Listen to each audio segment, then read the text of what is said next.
He's a northerner, he's a Muslim. I don't know what this Oga wanted to see me for, but I knew I had nothing to do with religion. But I walked up to the Oga. He said that his boy spoke so much about me, that I communicate, because he stays alone, that I talk to him, that I interact with him, that the place doesn't stay boring for him. And the man was like, okay, that if I can also be as an agent for him on the ground, that's to get things sorted out for him, more like a PR person for his construction company. I was like, I can do that for you. But the thing is, if you don't form good relationship with people, people will see you that you are.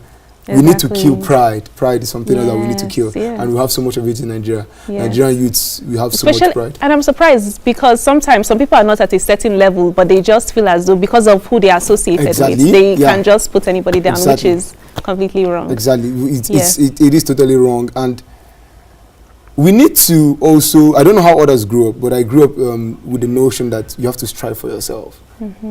I'm not from a very, very comfortable or very wealthy family, but comfortable, yes. But I took a decision to leave them in 2015 to go fend for myself, to go out into the world and multiply.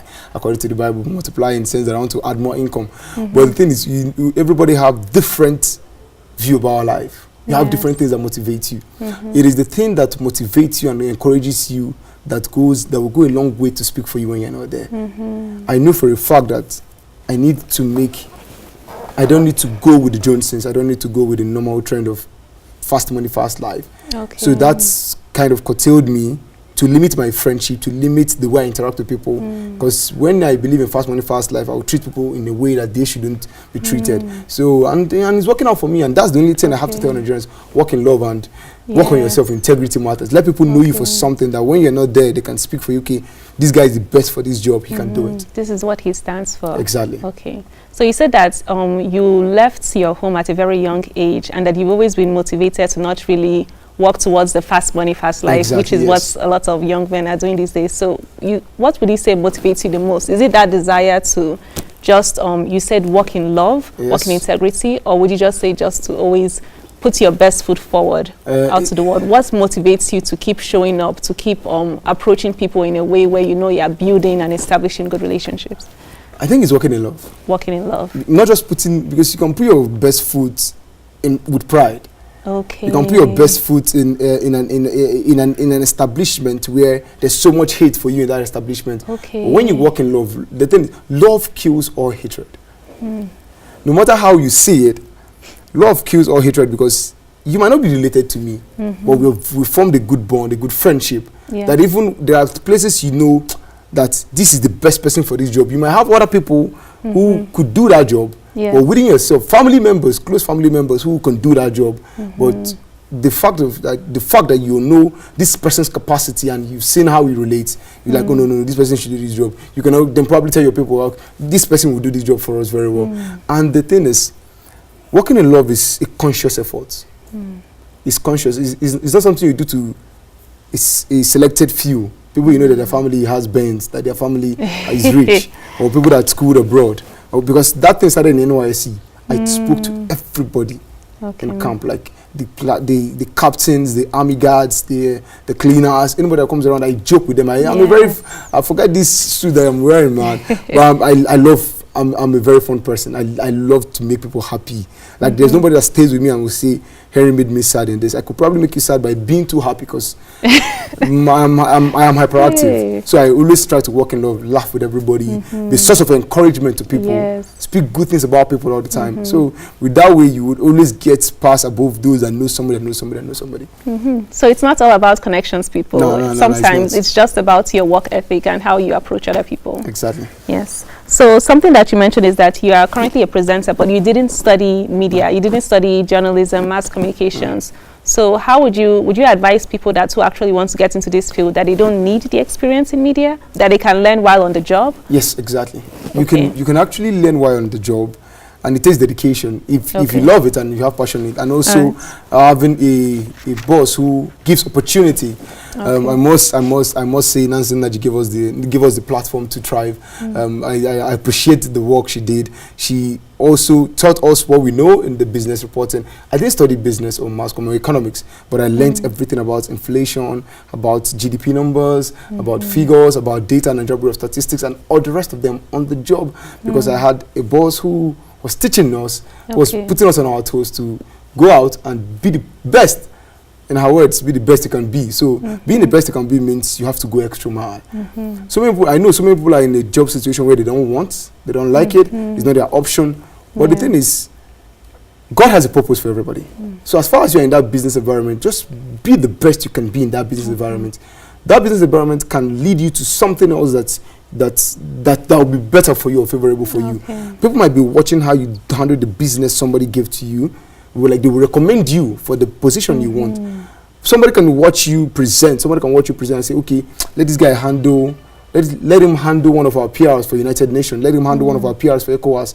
And when you compare an event at ECOWAS, somebody might like you and like, come on, join me on this and stuff. So it's all about being the best you can be at the job you have. Yeah. Where you currently are, even if it is not where you want to be, it's just how you take it in and what you make the most of it. Make the most out of it, that's all. And even if you didn't study something in a field that you want to be in, you can still have the opportunity to be there. Be the best in that field. Yes. So there are always chances, because I know sometimes people can study a certain thing, but down the line they might find themselves wanting to venture into another field. So it is always possible. You just have to be the best at where you are and also be open to a new experience. Open to new lessons. Yeah. So is that how you would advise youths that are really trying to get into the workforce, that they should just be hardworking, prove themselves? And yes, as proving yourself, I wouldn't advise you to be over zealous about proving yourself. Okay. The first thing I would tell them, I have just like 4 key principles. The first one is be you.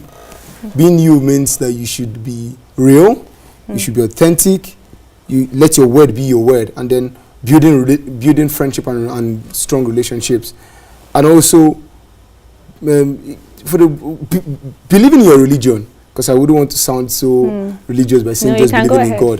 Whatever you believe in that is not wrong, that doesn't preach about doing harmful things to innocent people, whatever you believe in, just believe so much on it and hold the core principles of the religion you believe in.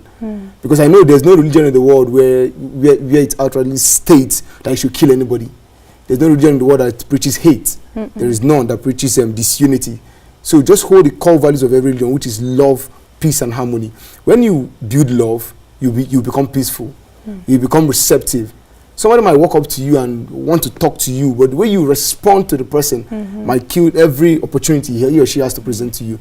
So the 4 basic key principles: be you, working in love, have strong belief in your religious system, in the core values of religious system, and then also working hard. Working hard is just the best way to thrive. And developing your talent will also take you there. When you work hard and know what is, first thing you ask yourself, what is in me that God, what did you put in me that you think people would want to hear about, people would want to see? Connect all the dots of your talents and you see where the jobs will start coming out.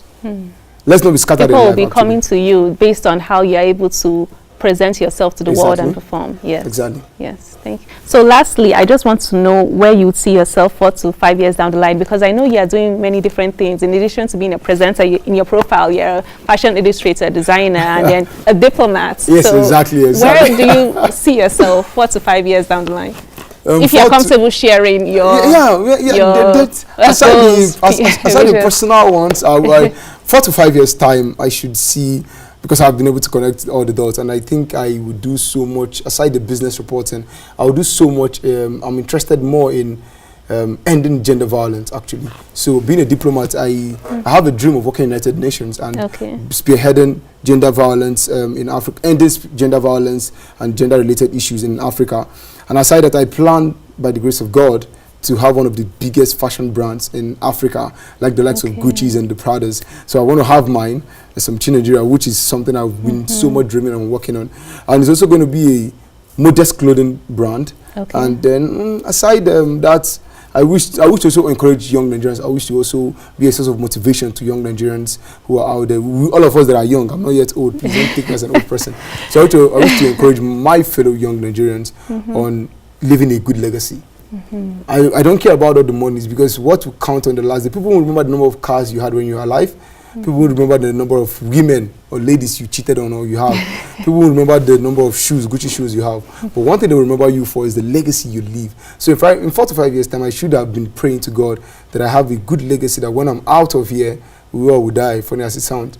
But when I'm out of here, I want to have a good legacy. People will remember, Henry, if Henry was here, how he would, this place would not be like this. So let it just be that. 5 years' time, good life, spearheading ending gender violence across Africa and across the world, and also having a fashion brand. So in 5 years' time, that's where I want to be. Okay, thank you so much for joining me, and I hope that by watching this, you've been able to be encouraged in your search, in your pursuit for the career that you want. Just take note of everything that Henry has said, and you'll be well on your way. Thank you so much, and I'll see you on my next video. Thank you. Thank you.